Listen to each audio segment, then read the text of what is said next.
আমি আপনাদের কাছে দামেস্কের একজন বাদশার ছোট একটা ঘটনা শোনাইলে আপনারা ওয়াজটা বুঝতে পারবেন। বাদশা বলেন, আমি যখন খেলাফতের দায়িত্ব পাইলাম, আমার এলাকার বাদশাহী পরিচালনা করতাম। আমার যত প্রজা আছে সব প্রজারা একদিন একসাথে হইয়া তারা আন্দোলন করতে লাগলো। আর আমি বাদশার কাছে এসে ডাক দিয়া কই, গো বাদশা, আপনার কাছে আমার একটা ফরিয়াদ, আমরা সবাই একটা দাবি নিয়ে আপনার কাছে আসছি।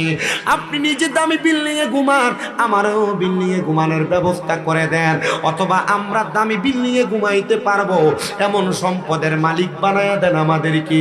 বাদশা ডাক দিয়ে কইও, আমার প্রজারা, তোমরা যেহেতু দামি বিল্ডিং এ ঘুমাইতে চাও, তার মানে তো তোমরা বেশি সম্পদ অর্জন করতে চাও।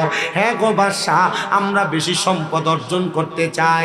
বাদশা ডাক দিয়ে কয়, আগন্তুক জনতা, ঠিক আছে, আমার সামনে দাঁড়াও, আমি তোমাদেরকে বেশি সম্পদ অর্জন করার একটা ব্যবস্থা দেখায়া দিই। বাদশা ডাক দিলেন, দলের মানুষ, আন্দোলনরত মানুষেরা, একজন আমার সামনে চলে আসো।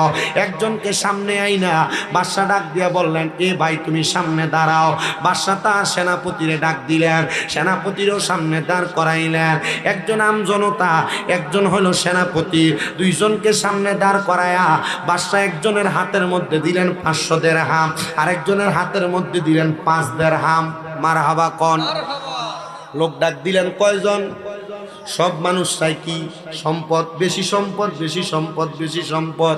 বাদশা যখন লোক ডাক দিলেন সেনাপতিরে, ডাক দিলেন তার পাশে একজন আমজনতারে। সেনাপতিরে দিলেন 500 দিরহাম, আমজনতারে দিলেন 5 দিরহাম। বাদশা ডাক দিয়ে কয়ে, সেনাপতি আর আমজনতার একজন, আগামীকালকে তোমাদের সম্পদের সমাধান দেওয়া হবে। যাও, তোমাদেরকে যাকে যে টাকা দিয়েছি তোমরা সে টাকাটা দিয়ে, দিরহামটা দিয়ে খরচপাতি করো। আগামীকালকে তোমরা আমাকে সে খরচের হিসাব দেওয়া লাগবে।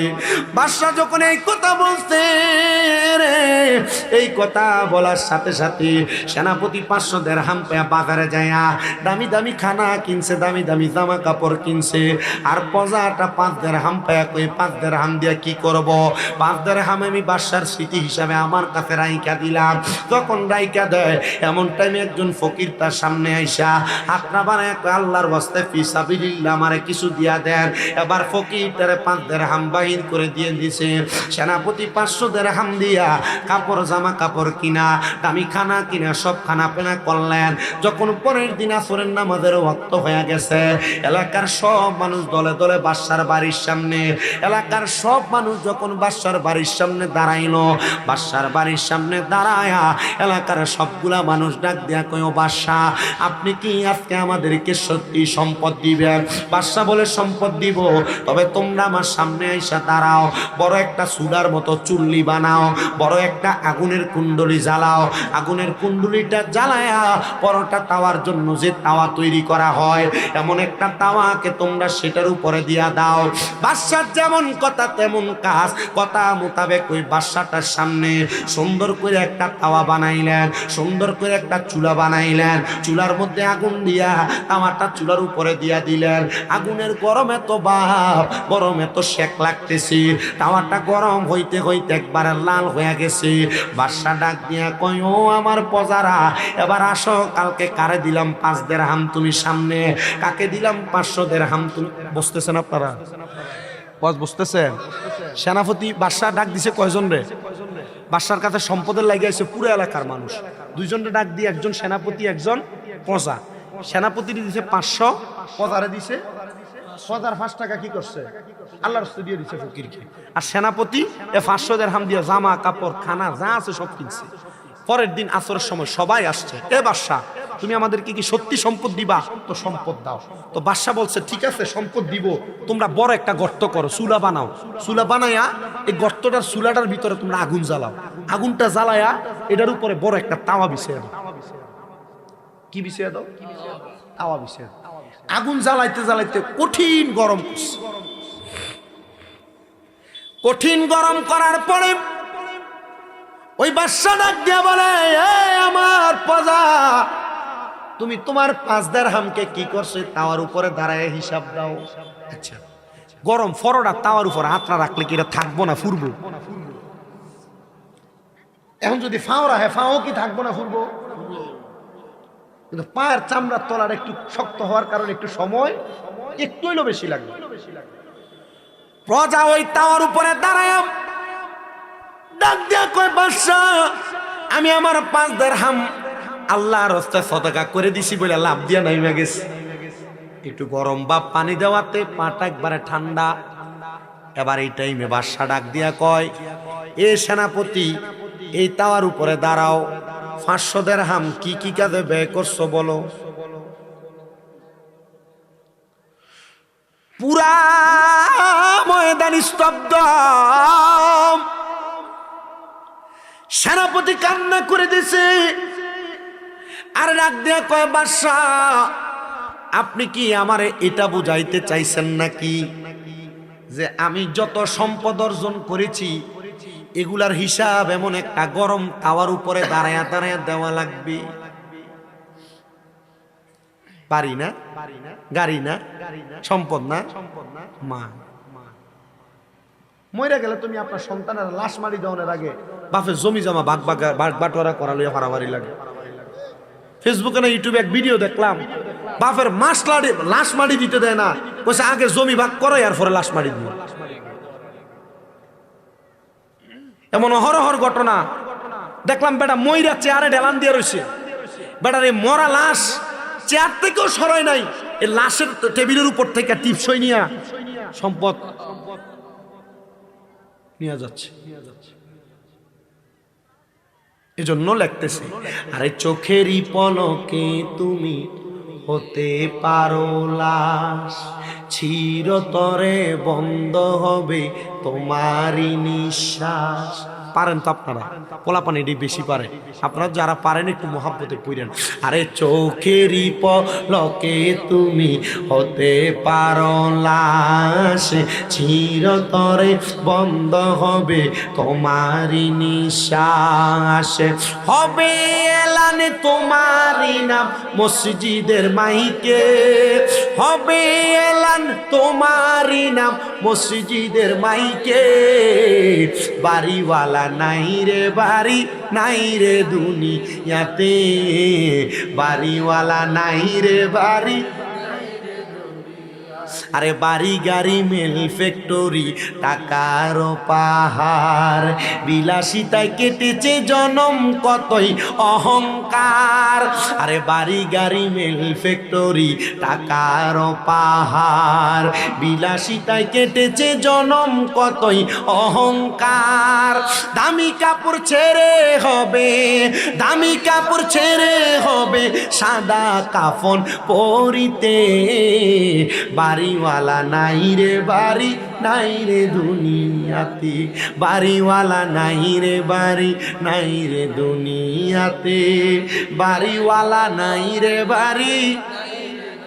আরে তোমার বয়ে থাকতো মানুষ ছিল বাহাদুরি, তোমার বয়ে থাকতো মানুষ ছিল বাহাদুরি।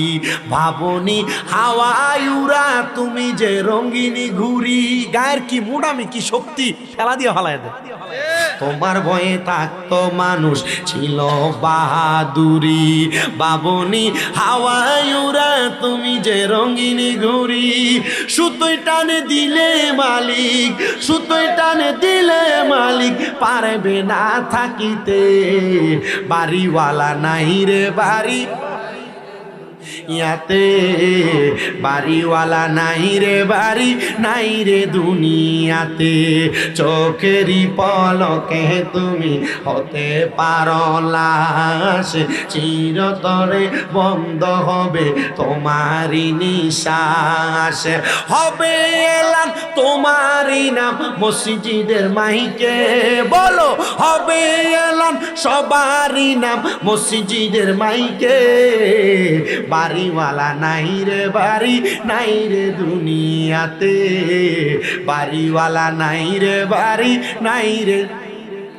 বাদশার সেনাপতি ডাক দিয়া কয়, বাদশাহ, আমি যদি এই তাওয়ার উপরে দাঁড়াই, আমি দাঁড়াইয়া বলতে হবে আমি তোমার 500 দিরহাম দিয়া আমার পুরা পরিবারের জন্য জামা কাপড় কিনছি।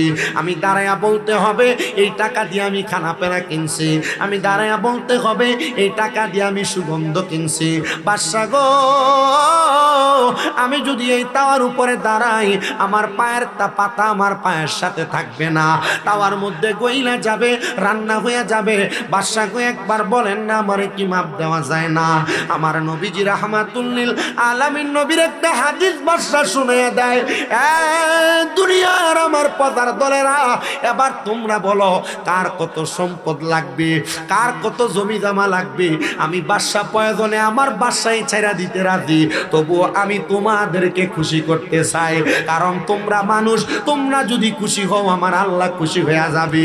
বাদশা কয়, আমার পুরা রাজপ্রাসাদ ছেড়া দিলাম, রাজপ্রাসাদ তোমরা নিয়ে যাও, তবে তোমরা আর আমার কাছে সম্পদ চাইও না। এখন বাদশা রাজপ্রাসাদের রাত চেয়ার থেকে নাইমা গেছে, কিন্তু বাদশার রাজ চেয়ারে যে কেউ বয় না। কি সম্পদ নিতা না? সম্পদ নিতা না? এবার সবাই ডাক দিয়া কয়, বাদশা রে, এ বাদশা, আমরা তো এই রাজপ্রাসাদ নিতাম না, তো তুমি যে থাকো হিসাব দিবা কেমনে?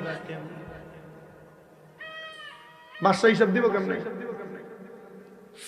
বাদশা ডাক দিয়া কয়, দুনিয়ার মানুষ, আমি হিসাব কেমনে দিব? আমি তো এটা লই প্রত্যেক দিন রাত্রবেলা ঘুমাই না। আপনারা মনে করছেন টেহার মালিক আরামে ঘুমা? উদা কথা। হেঁটে ঘুমের ট্যাবলেট কিনা নিও, খাইয়া 3টা-4টা মানে খা, ঘুমোয় না। কথা কয় না তো? টিয়া পয়সার মালিক যারা বেশি আর ঘুমোয় না। ওই হ্যাঁ, পা কামড়া, হাত কামড়া, ডায়াবেটিস, প্রেসার, গ্যাস্ট্রিক, আলসার সব সমানে।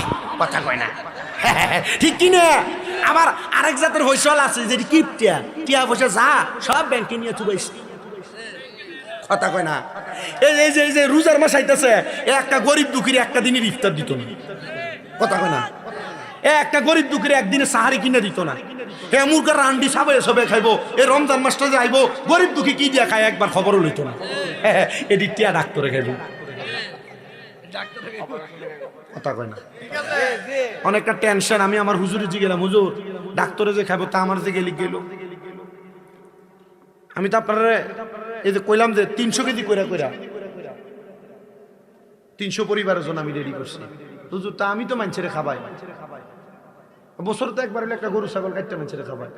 তো হুজুর আর ডিজে গেল, এটি তোর আল্লাহ ইমানি পরীক্ষা। আল্লাহ মানছি, আনালে কি ফেসে যে বললাম। সম্পদওয়ালারা, টাকাওয়ালারা, এ বিত্তশালীরা, সম্পদের হিসাব কিন্তু আমার আল্লাহর কাছে দেওয়ান লাগবো। শুধু বাড়ি গাড়ি বানাইলে চলবে না, সম্পদ বেশি বেশি ব্যয় করো, সম্পদ বেশি বেশি দিব আল্লাহ। তুমি যত দিবা আমার আল্লাহ তত দিব। আল্লাহর নবী কয়, যে ব্যক্তি মানুষের প্রতি দয়া করে না, আমার আল্লাহ তার প্রতি দয়া করে না। আর আমরা দেশের বহু সম্পদ বলা আছে, রমজান মাসে যাকাত দেয়নি। ওরে কি যাকাত দেয় শোনো রে, 40টা কাপড় আনে, 40টা লুঙ্গি আনে। এই 40টা লুঙ্গি আর কাপড় দিয়ে যাকাত দেওয়ানোর পরে, এই কাপড় বাড়িতে নেওয়ার পরে এক দোয়া দিলে আর এটা ভিন্নন যায় না। আপনারা এখন এমন কাপড় দিয়ে যাকাত দেন না, বেড়াই তো সমাজে। এমন কাপড় আর লুঙ্গি দিয়ে যাকাত দেন না, বেড়াই তো সমাজে। এ বেড়া যদি যাকাতের টাকা হিসাব করে, এলাকার একটা গরিবের 1 বছরের যাকাতের টাকা দিলে বেড়ার পরের বার যাকাত খাওয়ান লাগে না। বাংলাদেশে যেই পরিমাণ সম্পদশালী আছে, যদি 3 বছর হিসাব করে যাকাত দেয়, বাংলাদেশ আগামী 3 বছর পরে একটাও ভিক্ষুক থাকবে না। কথা কয় না? হিসাব করে যাকাত দেয় না। আমি আপনাদেরকে বলে দেই, হিসাব করে যাকাত হলো প্রতি 1 লক্ষ টাকায় 2,500 টাকা করে যাকাত দেওয়া লাগবে। এবার আপনি যত কোটি টাকার মালিক হন দেওয়া লাগবে। নবী আমার কই উম্মতের ভিতরে এমন শ্রেণীর মানুষ আসবে কিয়ামতের আগে যারা যাকাত দেওয়ার তারা জরিমানা মনে করবে, অথচ যাকাত দিলে তাদের সম্পদ পবিত্র হয়, যাকাত দিলে তাদের সম্পদের পাহারাদার আমার আল্লাহ হয়। জোরে জোরে কন্যা মারহাবা। এজন্য প্রতি 1 লাখ টাকায় 2,500 টাকা করে করে যাকাত দিবা। মারহাবা কোন?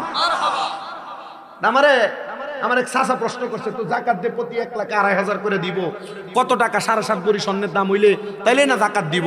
তো আমার তো বাবারে 7.5 ভরি স্বর্ণের দাম নাই। আমি কইলাম বেড়া, যে বেড়া যাকাত দেয় হে বেড়া 7.5 ভরি স্বর্ণের দাম হিসাব করে না। আমি হিসাব করি আমার স্বর্ণ গয়না, আমার বাড়ি, আমার গাড়ি, আমার জায়গা পয়সা সম্পদ যা কিছু আছে সব কিছুর হিসাব করি।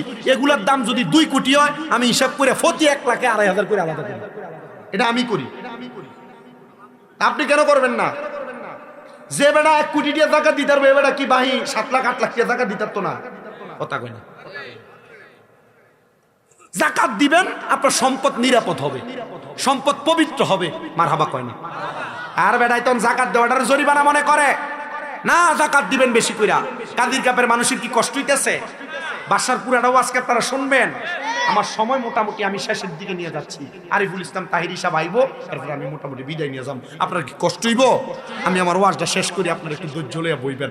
আসেননি আপনারা ইনশাল্লাহ? আল্লাহ কবুল করক। জোরে কোন আমিন? না আমিন কোন? আরো জোরে কোন আমিন? যাকাত দেওয়ার আরেকটা ঘটনা শোনাই, এরপর আমি যাই আমার ওয়াজে। কেমন? যাকাত যারা দেয় না এদেরকে বলে দেই, যাকাত দিলে আপনার সম্পদ নিরাপদ থাকবে। সম্পদ হেফাজত করব কি? আস্তে কয় কন্যা কি? ইয়ামেন থেকে ব্যবসা করার জন্য শাম দেশে যাইতেছিলেন এক বণিকের দল, 7 জন। কয়জন? 7 জন বণিকের দল ইয়ামেন থেকে ব্যবসা করার জন্য শাম দেশের উদ্দেশ্যে রওনা করছে। রওনা করে মাঝপথের মধ্যে একজন দেখলেন নামাজের ওয়াক্ত হয়ে গেছে, তাদের মাল সামান গুলা নামায়া উটগুলাকে খাইতে দিয়া তারা নামাজের মধ্যে গেছেন দাঁড়াইতে নামাজ পড়ার জন্য।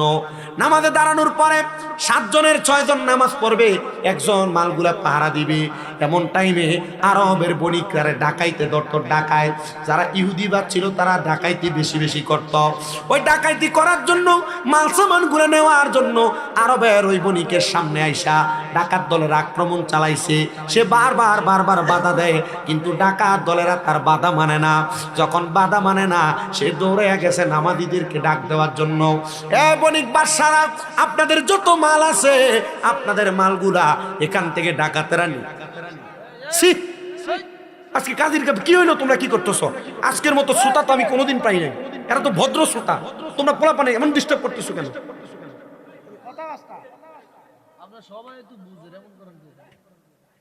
গত বছর মাশাআল্লাহ আপনারা যেমন ছিলেন, গত বছর শ্রোতার থেকে আজকের শ্রোতাগুলো আমি পাইছি একবারে নিট বাসকারা শ্রোতা। আপনাদের কোনো লড়াচড়ি নাই, নিরাল ওয়াজ শুনতেছে। গত বছর একটা হাউমাও ছিল।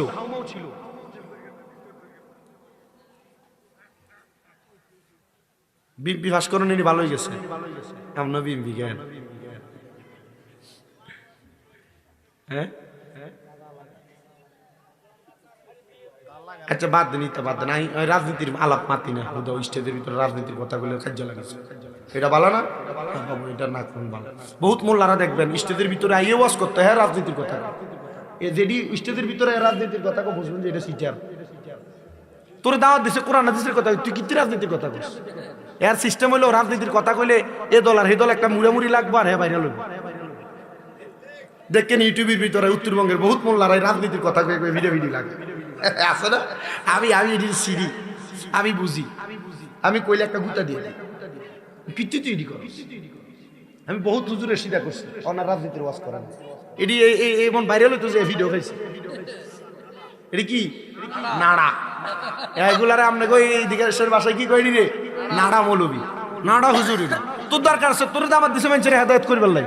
তুই স্টেজের ভিতরে আইস, তুই রাজনীতির ওয়াজ করবি। তুই যদি তোর রাজনীতির ওয়াজের কথা কইতে এলাকার সব মানুষের দাওয়াত দো, দাওয়াত দিয়ে হাস্য করি মাথা পিছু দো, একটা করে বিরিয়ানির হোল্ডা দো। এরপরে কই আমার মার্কা মোমবাতি, আমার মার্কা শেয়ার, আমার মার্কা দানিশি, আমার মার্কা এইটা, আমার মার্কা এইটা। তুই কথা কথা কই আর দরকার চাই ওর কনের আর দরকার নেই।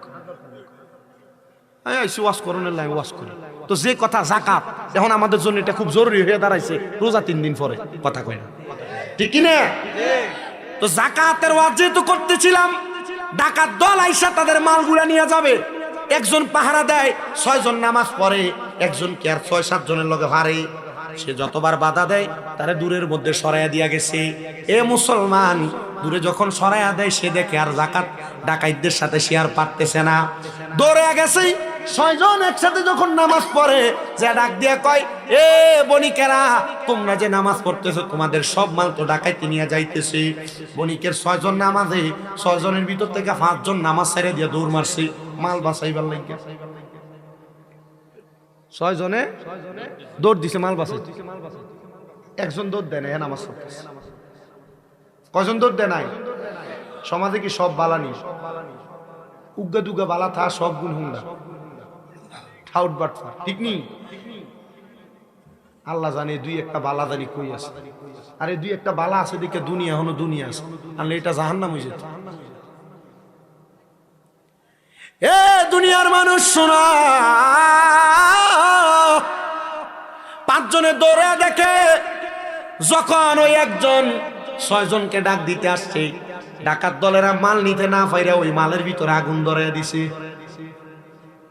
কি করছে? আগুন যখন ধরে দিছে, 5 জন যায় দেখে তারা 5 জনের মাল সব পুড়ে গেছে, কিন্তু যে বেড়া দাঁড়ায় দাঁড়ায় নামাজ পড়ে এই বেড়ার মাল দিয়ে আছে। সুবহানাল্লাহ নাই? সে নামাজ শেষ করে আস্তে ধীরে সামনে আসছি। আস্তে ধীরে সামনে আসার পরে দেখতেছে সব পুড়া গেছে, সবার মাল পুড়া গেছে, কিন্তু তার মালগুলা ফুরে নাই। কিন্তু মালগুলা যে কাপড়টা দিয়া ঢাকনা দিছে, এই কাপড়টা শুধু ফুরছে। 5 জন জিজ্ঞাসা করে, নামাজির ঘরে নামাজি, তোর মাল যে আগুন লাগাই দিল, তোর মাল যে ফুরে নাই, যদি পুইরা যায় তো কি করতি? আহারে, তুই যে নামাজে দাঁড়াইলে আমরা সবাই দৌড়ে আসলাম, তুই কেন আইলি না? ডাক দিয়া কয়, আমার বণিকের দল, আমি যেই মালগুলো এখানে নিয়ে আসছি, আমি আমার প্রত্যেকটা মালের যাকাত আদায় করেছি। এজন্য আমার মালের নিয়ে আমার কোনো চিন্তা নাই, কারণ আমার মনিব বলেছে আমি যদি আমার মালের যাকাত দিয়া দেই, আমার মনিব আমার মালরে হেফাজত করব। তা আমি কেল্লাইগে আমার মালের পেছনে দৌড়াইতাম? আমি তো আমার কাম করছি, আমার মাল তো রক্ষা করবো আমার মনিবে। আপনারা ওয়াজ বুঝছেন তো? উনি ডাক দিয়া কয়, বণিকের দল, আমার মনিব আমার মাল হেফাজত করছি। একটা সেটেপ না, এক হয়তো তোমার মাল দিতে গোড়া দিছ, একটা কাপড় দিয়া কাপড়টা ফুরছে কি লেগা, এক এটার জবাব এখন দিতে পারতাম না। সামদেশে চলো, এরপর ইয়ামেন চলো, আমার বউরে জিগাইতে বোঝে আমি এটার ফুরছে কেন, এটার প্রতিদান কি? এ বাড়িতে যে আর স্ত্রী জিগায়, আমার স্ত্রী, আমার একটা জবাব দাও না গো, একটা জবাব আমারে দাও। আমার যে ব্যবসা করতে যাওয়ার সময় তুমি আমার একটা কাপড় বাইর করে দিছিলাম মাল গোড়া দেওয়ার জন্য, এই স্ত্রী, আমরা যে গত বছর যাকাত দিছিলাম এই মালটার যাকাত দিছিলাম নি?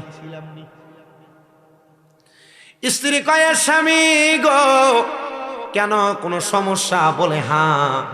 স্ত্রী ডাক দিয়া কই, এই মালটা আমাদের কাছ থেকে আমাদের প্রতিবেশী নিয়েছিলেন ধার দেনা, ঋণ হিসেবে নিয়েছিল।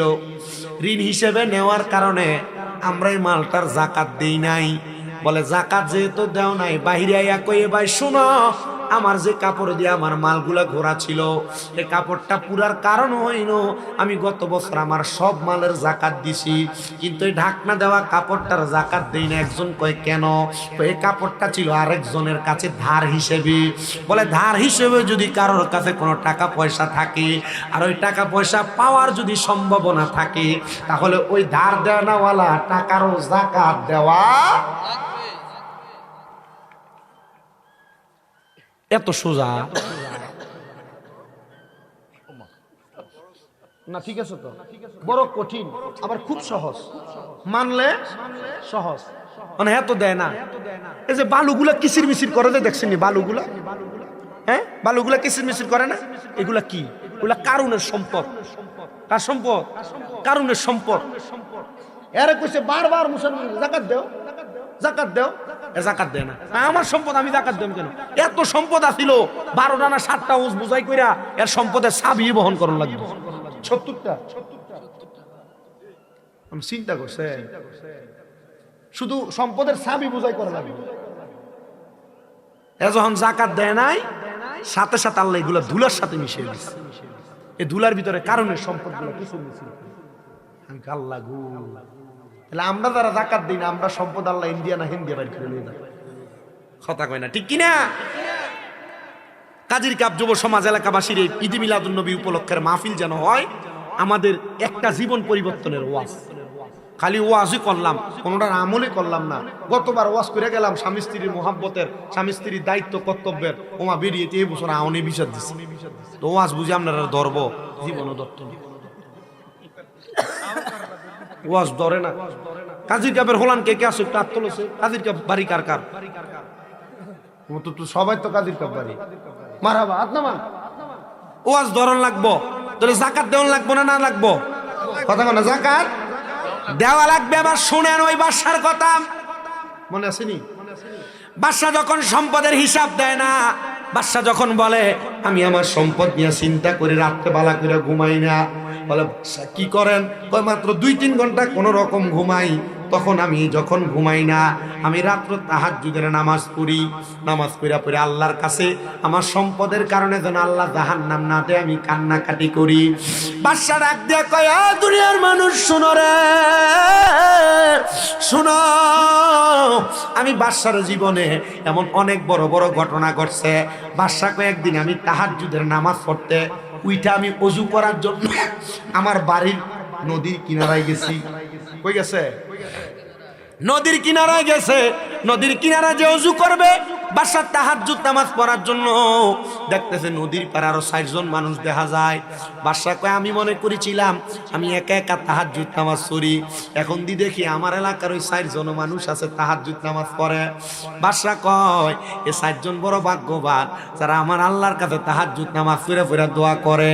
এমন টাইমে ওই 4 জন ব্যক্তি চিন্তা করে, দেখছনি আমাদের বাড়ি বহু দূরে, আমরা আসছি গজনব এলাকাতে, বাদশার বাড়িতে গজনব এলাকায় চুরি করার জন্য। আমরা আসছি 60 জন এক লগে চুরি করতে, আর এই বেটার কত সাহস, বেটা একা একা এসে চুরি করবার লাগিয়া। বাদশাহ সুলতান মাহমুদ গজনবী ডাক দিয়ে কই, দেখছ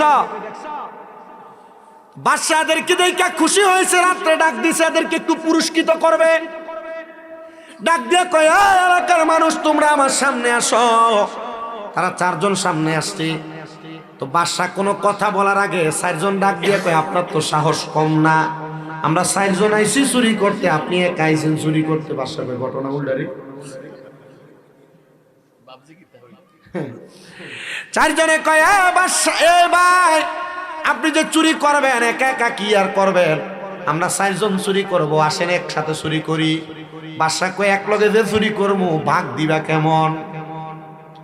বলে ভাগ চান? বলে হ্যাঁ। বলে তোমরা 4 জন কেমনে ভাগ নাও? 4 জনকে আমরা সমান সমান ভাগ নেই। বলে না, 4 জন তো সমান কষ্ট করো না, তো সমান ভাগ নাও কেমনে? 4 জনে ডাক দিয়া কয়, একজন কয় আমার একটা ক্ষমতা আছে, যে ক্ষমতার কারণে আমি সমান ভাগ নেই। কয় তোমার কি ক্ষমতা? আমি যখন বাদশার বাড়ি কোনো বাড়ির ভিতরে প্রবেশ করি, বাড়ির সামনে যদি কোনো কুকুর থাকে, কুকুর যখন গেউ গেউ করে, আমি কুকুর গেউ গেউ করে কি বলে তার ভাষা বুঝতে পারি। আরেকজনের জিগায় তোর ক্ষমতা কি?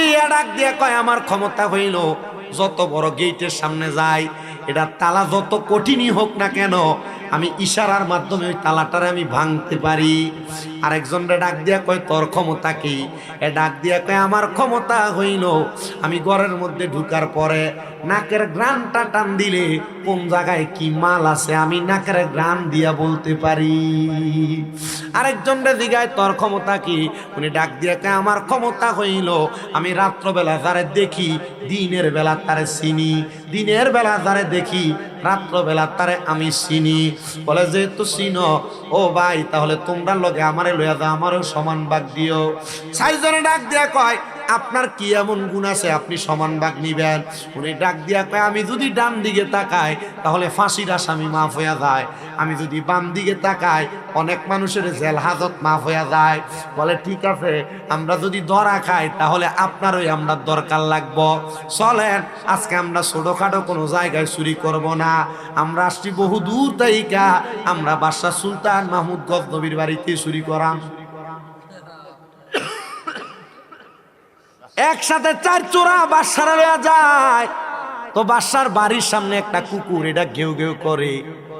বাদশা জিগায়, এই কুকুরের বাসা বুঝনেওয়ালা ভাই, তুমি কও এ কুকুর ঘেউ ঘেউ করে কি বলছি? এর ডাক দিয়া কয়, কি বলছে? কুকুরটার মনে হয় রাত্রবেলা বালা করে খায় নাই। কুকুর বলতেছে বাড়ির মালিক রে লইয়া নাকি বাড়িতে চুরি করতে যায়। আচ্ছা বলেন, আমরা 5 জন হইতো চোর, এখানে বাড়ির মালিক কই থেকে? আসলে কুকুর কি হেজা কইছে না নিছে? মানুষ বেঈমানি করে, কুত্তার জাত বেঈমানি করে।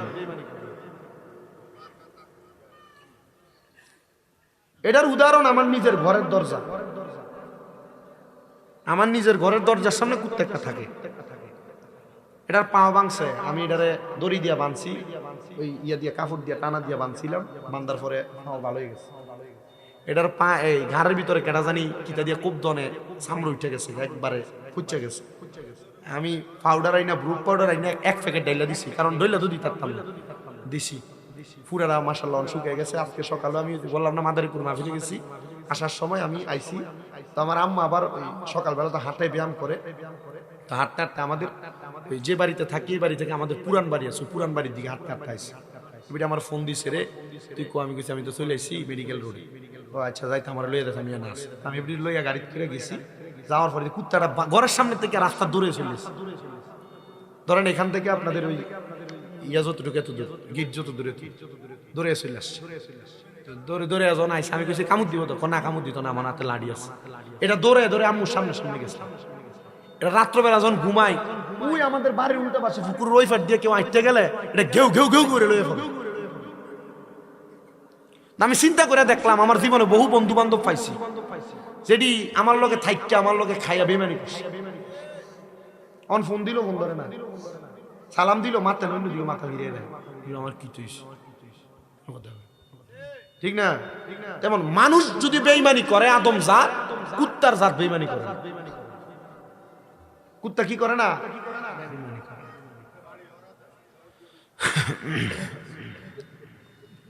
বাসা ডাক দিয়া কয়, তাহলে তুমি কুকুরের বাসা বুঝো ঠিক। আচ্ছা চলো, কুকুর হয়তো ঠিকই রাত্রে খায় নাই, এই জন্য কুকুর উলুট পালুট বকে। এবার সামনে গেছে ঘরের বড় দরজা, ডাক দিয়া কয়, এ তালা ভাঙনেওয়ালা ভাই, তুমি তাড়াতাড়ি তোমার চোখের ইশারা দিয়া তালা ভাঙ। সে কি যেন হাতরা একবার লাড়া দিয়া কি দিয়া গুতা দিছে, ডাইরেক্ট তালা খুলে গেছে। ঘরের মধ্যে প্রবেশ করছে, জিগা নাকের সুগ্রাণ দিয়া, কে বুঝতে পারো? উনি কয় আমি পারি। বলে বলো কোথায় কি আছে? নাকের সুগ্রাণ টান দিয়া কয় বাসার ঘরে দিকে, এই ঘরের এই এই এই এই আলমিরার ভিতরে এই এই সিন্ধুকের ভিতরে এই এই মাল আছে, সবগুলা নিয়ে একসাথে করে একটা ঘরে আইনা আইনা জমাইতেছি।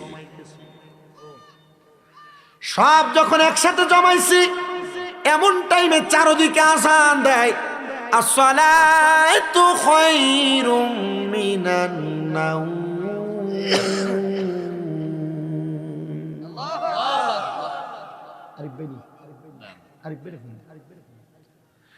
আসসালাতু খায়রুম মিনান নাওম, ঘুম থেকে নামাজ উত্তম।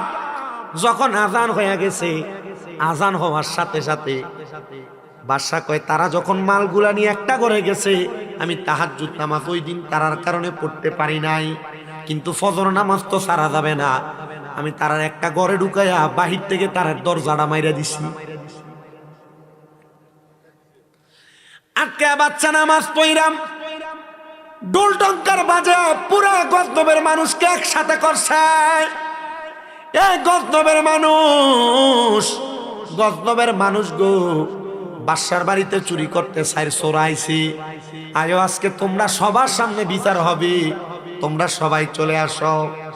সকাল যখন হইছে, শত শত হাজার হাজার মানুষ বাদশার রাজপ্রাসাদের সামনে কার এত বড় সাহস বাদশার বাড়িতে চুরি করতে যায়? চলো এই যে একটু দেখে আসি। চার চোরার এক কাঠ গড়ায় দাঁড় করায়া বাদশা তার রাজ সিংহাসন বিচার কার্য পরিচালনা করার জন্য যখন বসছে, সবাই ওই চোরগুলারে দেখে, কিন্তু যে আইসা চোরেরা দেখে দেখেই অবাক হইয়া যায়। পুরা মানুষ অবাক হইয়া একজন আর একজনের সঙ্গে কথা বলি।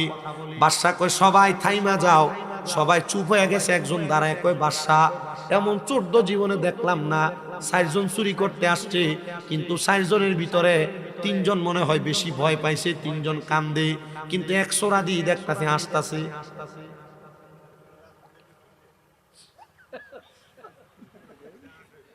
যেটা রাতকে দেখলে দিনে চিনে এটা আসে।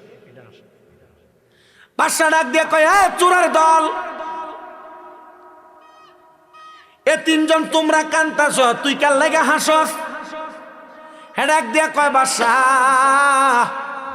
একসাথে চুরি করতে গেলেন, এখন কেমনে আমরা 4 জনের আসামির কাতারে ফালাইয়া আপনি রাজ সিংহাসনে বইয়া রইলেন?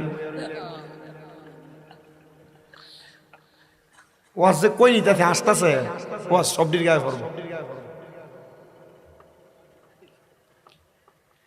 ডাক দিয়া কয়, বাদশা আমি এই জন্য হাসি, আপনি তো বলেছিলেন আমাদের সামনে দাঁড়ায়া আপনি ডাইনে তাকাইলে হাসির আসামি মা, বামে তাকাইলে আপনি আমাকে বলেছেন জেল হাজত মাপ। বাদশা এবার কি বিচার করবেন আপনি করেন, আপনি ডাইনে বামে এখানে বসার পর কয়েকবার চাইছেন।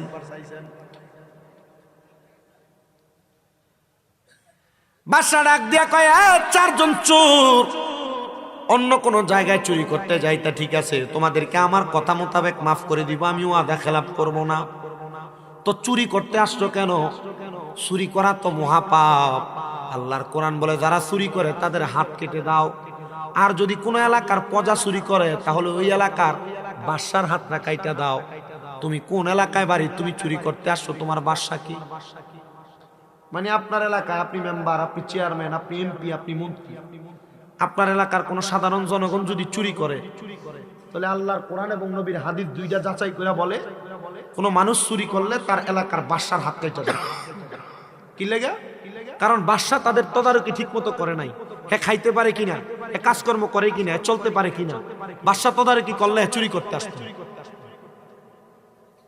আর মাশাআল্লাহ আমরা সমাজে সব ঠিক, মেম্বার আর চেয়ারম্যান ডাইলি চুরি করে। কি বহুত মেম্বারের বাড়ি খাটের তলে চালের বস্তা পাওয়া যায়।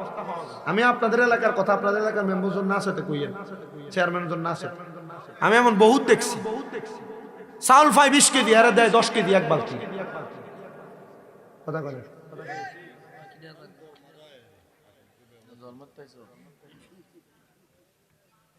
এরা শুধু হাত কাটবে না, এরা শুধু হাত কাটবে না, এদেরকে হাসরের ময়দানে এদের সন্তান, এদের বউ বাচ্চার সামনে উলঙ্গ করে পিটাবে।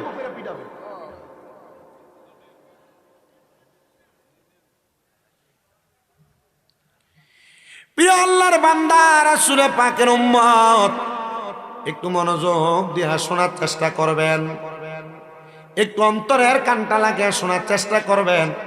বাদশা ডাক দিয়ে কয়, তাহলে বলো তোমরা কেন চুরি করতে আসছো, তোমাদের কারণটা কি? এরা ডাক দিয়ে কয়, বাদশা আমরা কেন চুরি করতে আসছি জানেন? আমাদের পরিবারের মধ্যে আজকে 14 দিন হয়ে যায়, মানে 2 সপ্তাহ কোনো খানা দানা নাই। বাদশা কয়, খানা দানা যেহেতু নাই, আমার কাছে বললে তো চলতো, আমি তোমাদেরকে খানার ব্যবস্থা করে দিতাম। কয় বাদশা খানার ব্যবস্থা করে দিতেন ঠিক আছে, আমাদেরকে শয়তানে কুমন্ত্রণা দেওয়ার কারণে আমরা চুরি করার জন্য চলে আসছি। বাদশা আপনি একবার বলেন না, আপনি কি আমারে ক্ষমা করবেন, আপনি কি আমাদেরকে মাফ করবেন? বাদশা ডাক দিয়া কয়, 4 জন মানুষ ঠিক আছে, এখন থেকে তোমরা আমার এই রাজপ্রাসাদে চাকরি করবা, রাজপ্রাসাদে চাকরি করবা, তোমাদেরকে বেতন দেওয়া হবে, আর তোমরা চুরি কইরো না। চারজন ডাক দিয়ে কয়, হ্যাঁ বাদশা, যেহেতু আপনার কাছে আমাদেরকে চাকরিতে রাখছেন, আমাদের কাজটা কি একবার বলেন। বাদশা ডাক দিয়ে কয়, তোমাদের কাজ হইল তোমরা এই রাজপ্রাসাদে সকালবেলা একবার ধৌত করবা, মানে মুছবা, আর বিকালবেলা আরেকবার মুছবা, আর সারাদিন কোনো কাজ নাই, তোমাদেরকে এটার জন্য বেতন দেওয়া হবে। বেতনের কথা যখন শুনছে তারা সারাদিন পর্যন্ত অবসর থাকে, সকালবেলা রাজপ্রাসাদ পরিষ্কার করে, বিকালবেলা আরেকবার পরিষ্কার করে। বন্ধুরে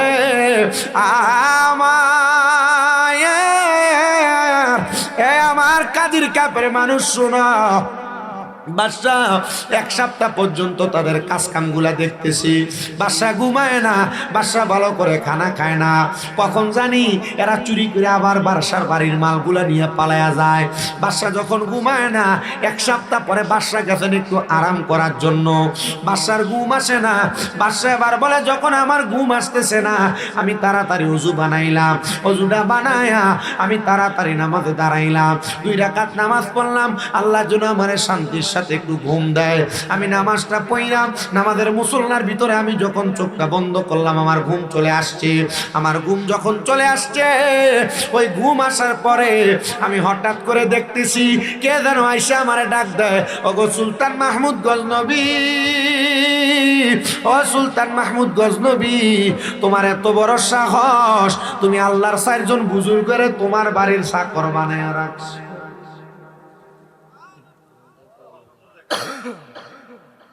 আসিল 7 দিনের ভিতরে এখন স্বপ্ন দেখে এরা কি,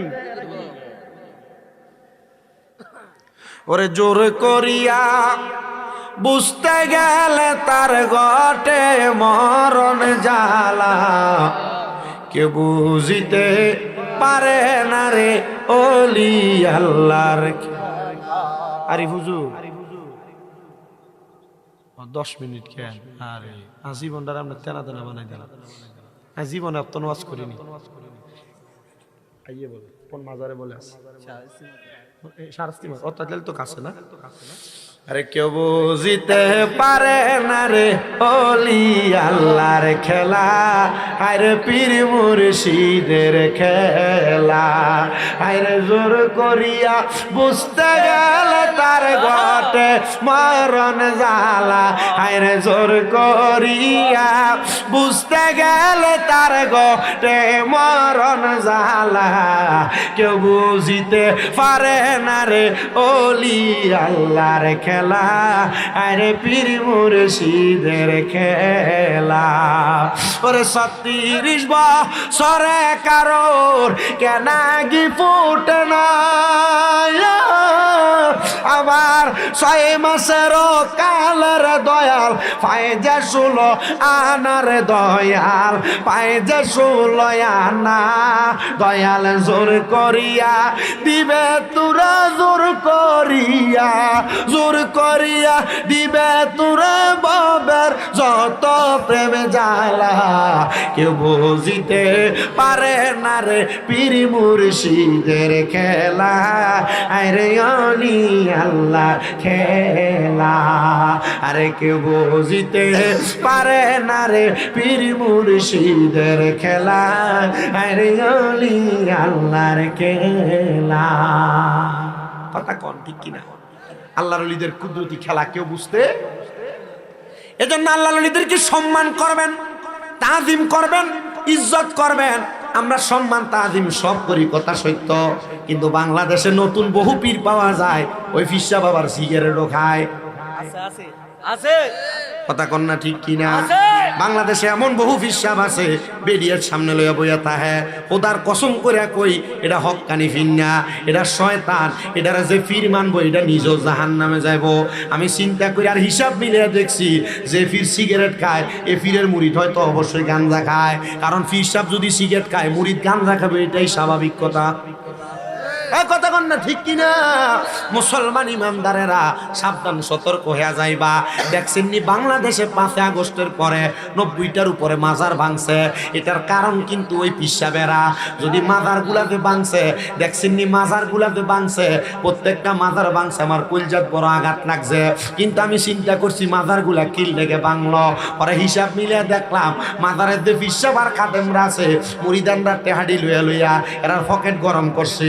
একটা বিল্ডিং বানাইছে 2 তলা 3 তলা, কিন্তু মাজারের লগে একটা মাদ্রাসা বানাইছে না। পিসাবরা যদি মাজারের টাকা পয়সা গুলা দিয়ে একটা মাদ্রাসা বানাইতো, মাদ্রাসায় যদি 200-300 পোলাপান থাকতো, যে ফকিন্নির ফুটাইতে মাজার ভাঙতে আইছিল, ওই মাদ্রাসার ছাত্ররা যদি 200-300 লাড়ি লইয়া দৌড়ানি দিত, মাজার বাগুন না ফকিন্নির ফুটাইতে টোয়াইও পাওয়া গেল না। মিলি কথা কন না ঠিক কিনা?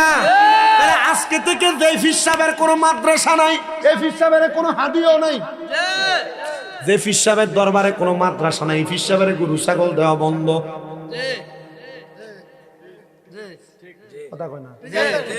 মাজারটিতে ভাঙছে, আপনাদের কষ্ট লাগে নাই? এই মাজার গুলা না ভাঙ্গে যদি এই মাজারের খাদেম দিয়ে বাইর করে ভাতনা 2-3টা বাড়ি দিত, আমি খুশি হইতাম। কেন লাগা? কারণ এই মাজারের খাদেম দিয়ে মাজারের টেহা পয়সা গরু ছাগল যা পাইছে এটি দিয়ে হের পকেট আর ফ্যাক্টরে বড় বানাইছে, এর বাড়ি বানাইছে। কথা কন না, হ্যাঁ কথা কন না ঠিক কিনা? আর আমি যে মাদ্রাসা করছি, আমার কলজা ফুরা এত বড় সাহস, আমি চিন্তাও করা লাগে না। আজকে তো এক মহিলা অরণ্যপুর কুমিল্লা বাড়ি হেবিডি 100 কেজি বুট, 100 কেজি ডাইল, 100 কেজি মুড়ি, পোলা বাইনের বিরিয়ানি খাবানো লেগে 21 কেজি মুরকে লই আজকে মাদ্রাসার সামনে হাজির অটো দিয়া। খোঁজন লাগছে যাইয়া। মাজার যদি না ভাঙতে চান, মাজার গুলার লগে আল্লাহর ওলির দরবার দাবি করেন, যে তো ফিসাব দাবি করেন, মাদ্রাসা করেন। এখন থেকে ওয়াদা করেন যে ফিসাবের কোনো মাদ্রাসা নাই, যে ফিসাবের কোনো মাজারের লগে কোনো মাদ্রাসা নাই, ফিসাবের হাদিয়া দিতাম না, গরু দিতাম না, মহিষ দিতাম না। তুমি হিসাবগিরি করবা আর আমরা টেহা পয়সা খাইবা আর গরু মহিষ খাইবা, এমন হিসাব আমার দরকার নেই। ঠিক আছে নি? ফিট দরকার একবার করা ফিট, হক্কানি ফিট। ইমামের আব্বানি দরবারে মাদ্রাসা আছে না নাই? আছে। শাহপুর দরবারে মাদ্রাসা আছে না নাই? কালিয়াপুর জালালিয়া দরবার সহ মাদ্রাসা আসেনি? আছে না? ইচ্ছা মতো গরু দেন, ইচ্ছা মতো ছাগল দেন, ইচ্ছা মতো চাল দেন, ইচ্ছা মতো হাদিয়া দেন। কেন? মাদ্রাসা হোলানে খাইব, ছাত্ররা খাইব, এগুলা কোরআনের খেদমত করবো। ঠিক কিনা? আল্লাহ কবুল করুন। তো যেই কথাটা বলতেছিলাম, বাদশা স্বপ্ন দেখে কে যেন ডাক দিয়ে কয়ে, বাদশা করলা কি, করলা কি, করলা কি? বাদশা আল্লাহর 4 জন বুজুর্গরে দিয়া তুমি তোমার বাড়ি সাফ করাও। বাদশা যা একটু ঘুমাইতে গেছে 1 সপ্তাহ পরে, এখন আমার ঘুমটাই শেষ। এবার আরো 2 রাকাত নামাজের নিয়ত করছে, যে যার নামাজের নাম হলো সলাতুল হাজতের নামাজ। আমার ওয়াজের ভিতরে দেখবেন আনকমন ফজর, জোহর, আসর, মাগরিব, এশা, এ 5 ওয়াক্তের ওয়াজ কম আছে আমার ওয়াজে। আমার ওয়াজে সলাতুল তাসবিহ, সলাতুল হাজত, সলাতুল খায়ের, এমন সলাতুল তাসবিহ, সালাতুল তাহাজ্জুদ, এমন আনকমন নামাজের নাম হলো। ওই সলাতুল হাজত কেউ যদি বিদেশ যাওয়ার চেষ্টা করেন, সলাতুল হাজতের নামাজ পড়ার চেষ্টা করেন, আপনি বিদেশ যাইতে পারবেন কিনা বুঝবেন। কাজকর্ম করবেন, কাজকর্মতে ভালো হবে না, খারাপ হবে। সালাতুল হাজতের নামাজ পড়ার চেষ্টা করলে, এটা সালাতুল হাজতের নামাজের মাধ্যমে আপনি যাই না যাবেন, স্বপ্নের মাধ্যমে, মোরাকাবার মাধ্যমে, ধ্যানের মাধ্যমে। মাইয়া বিয়া দিবেন, ফোলা বিয়া করাইবেন, অথবা আপনি নিজে বিয়া করবেন, অথবা মাইয়ারা যারা শুনতেছে তোমরা বিয়া বসবা, 4 রাকাত সলাতুল হাজতের নামাজ পড়বা। দেখবা সলাতুল হাজতের নামাজ পড়ার কারণে ঘুমের ঘরে স্বপ্নে অথবা ধ্যান করলে, মোরাকাবা করলে, সলাতুল হাজতের নামাজের উসিলায় তুমি কি সমস্যা, কিটার জন্য সলাতুল হাজতের নামাজ পড়ছো, দরকারের নামাজ পড়ছো, তুমি এটা টের পেয়ে যাইবা। আল্লাহর ওলি সুলতান মাহমুদ গদ্দাবী রাহমাতুল্লাহ আলাইহি বলেন, দুনিয়ার মানুষের দলেরা তোমরা শুনে রাখো, আমি আবার 2 রাকাত করে সলাতুল হাজতের নামাজ পড়া শুরু করে দিলাম। সলাতুল হাজতের নামাজের যখন আমি নিয়তটা করলাম, নিয়তটা করে নামাজে দাঁড়াইলাম, নামাজে দাঁড়ানোর পরে আমি নামাজ শেষ করে আবার একটু মুরাকাবা করলাম। ফির সাহেবের কাছে অনেকে মুরিদ হয়েছে, মুরাকাবা কেমনে করে এটা আপনারা জানেন না, অনেকে আসেন না।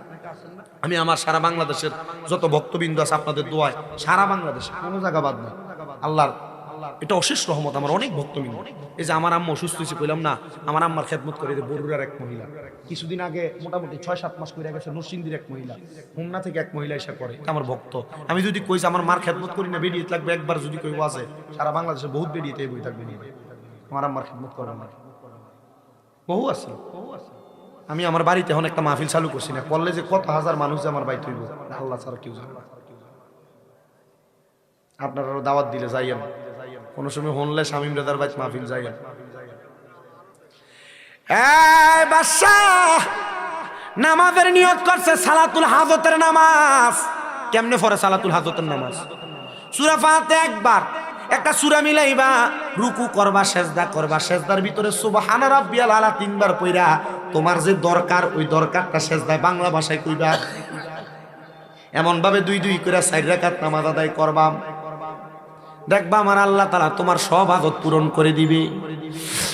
প্রিয় মুসলমান ইমানদার, কাজীর কাপ এলাকার মানুষ আর আস্তি চাঁদপুর এলাকার মানুষ, শোনো, অন্তরের কানটা লাগে শোনো গো, অন্তরের কানটা লাগে শোনো।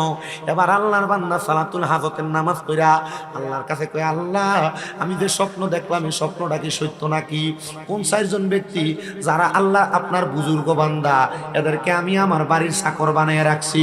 এবার স্বপ্নের ভিতরে আমার আল্লাহ তাআলা এলান করে দেয়, রে সুলতান মাহমুদ গজনবী, এটা আর কেউ না রে, যে 4 জনের সুর হিসাবে ধরছিলা এই 4 জনে হলো বুজুর্গ বান্দা। আল্লাহ বুজুর্গ কেমনে? বলে এরা বুজুর্গ হয়েছে কেমনে জানো? তুমি তো তার একটা আরামের চাকরি দিছ। কি আরামের চাকরি? ডাক দিয়া কয়, আরামের চাকরি হইল তারা তো সকালবেলা তোমার রাজপ্রাসাদ পরিষ্কার করে, এরা বিকালবেলা আবার পরিষ্কার করে। সকাল থেকে বিকাল পর্যন্ত যে খালি সময়টা, ওই খালি সময়টা আল্লাহর বান্দাটা বসে থাকি, খালি সময়টা আল্লাহর বান্দাটা ইবাদত করে। আবার বিকাল থেকে সকাল পর্যন্ত যে সময়, ওই সময়টা আল্লাহর বান্দা ইবাদত করে। জোরে জোরে কন্যা মারহাবা, নারায়ে তাকবীর, নারায়ে রিসালাত, নারায়ে গাউসিয়া। পবিত্র ঈদে মিলাদুন নবী হযরত মাওলানা আরিফুল ইসলাম তাহেরি সাহেবের আগমন, আরিফ হুজুরের আগমন। নারায়ে তাকবীর, নারায়ে রিসালাত, নারায়ে গাউসিয়া। আহলে সুন্নাত ওয়াল জামাত আরিফুল ইসলাম তাহেরি হুজুরের আগমন। এবার আমার দুলাভাই বলে জামাই মানুষ, মোটামুটি মমতাজুল আরিফিন হেলালি, জোনায়েদ সিদ্দিকী, আরিফুল ইসলাম তাহেরি সব দিন দুলাভাই ডাকছি, কারণ দুলাভাই থেকে খাওয়ান যায়। আমি শাল হয়ে গেছি, ঠিক আছে না? গা সাধ্য যেটা এবার বসেন না ভাইয়া, বসলেন আপনি, বসেন বসেন ভাইয়া, ওনাদেরকে চেয়ার দেন। না না না, মেহমান চেয়ার দেন। আল্লাহ কবুল করেন, আমিন পড়েন।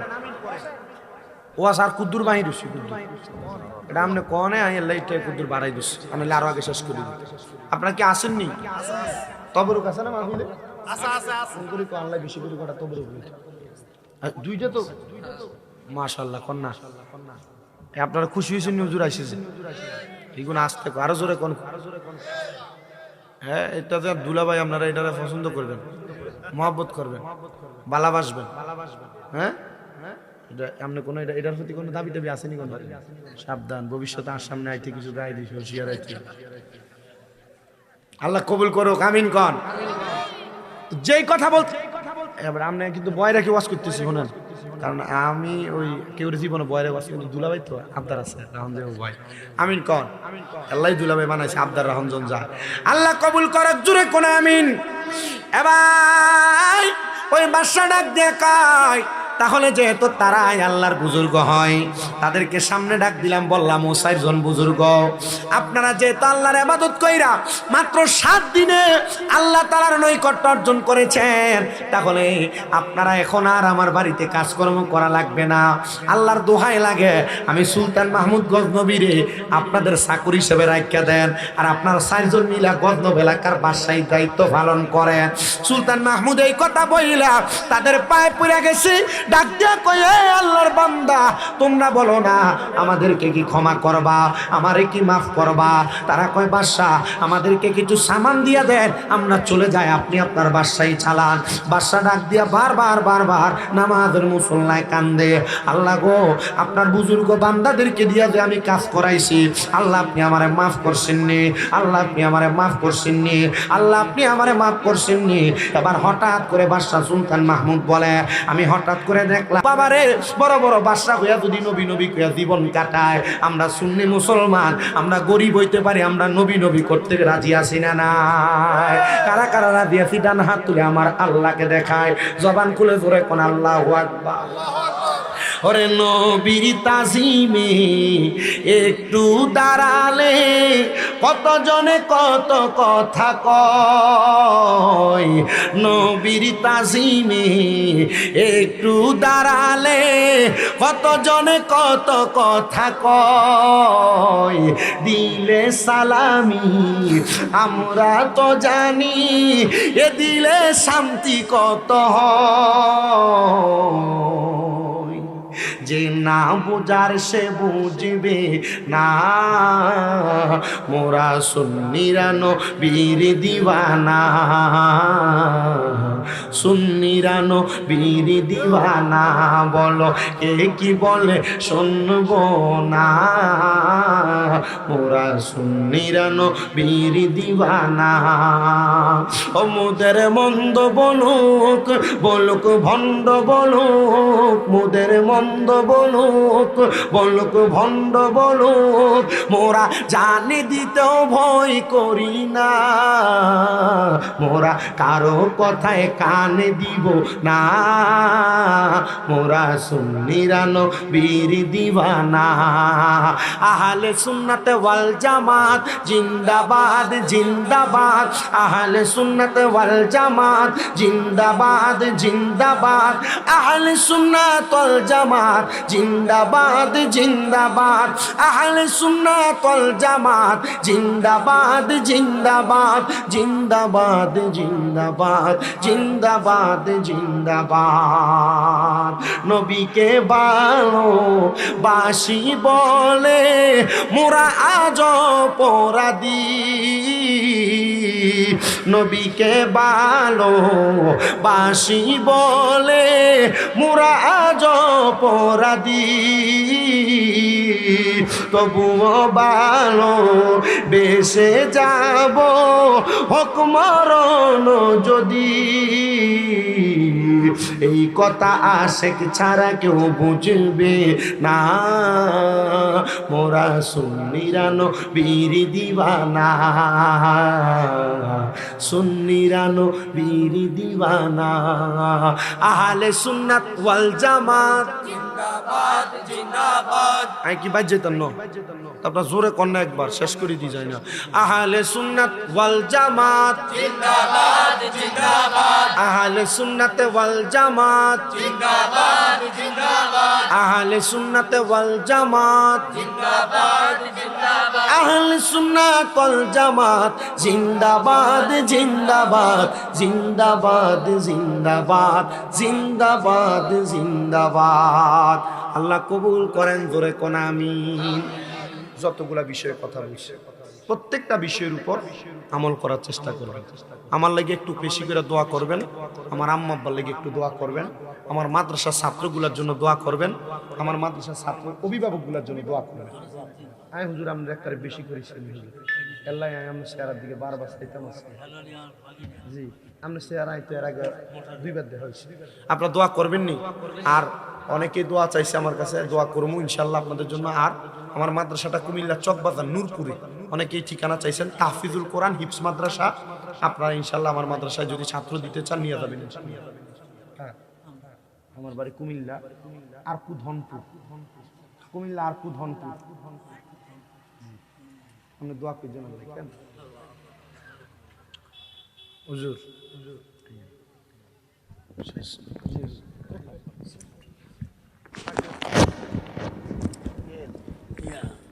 আসলে কাউসার কমে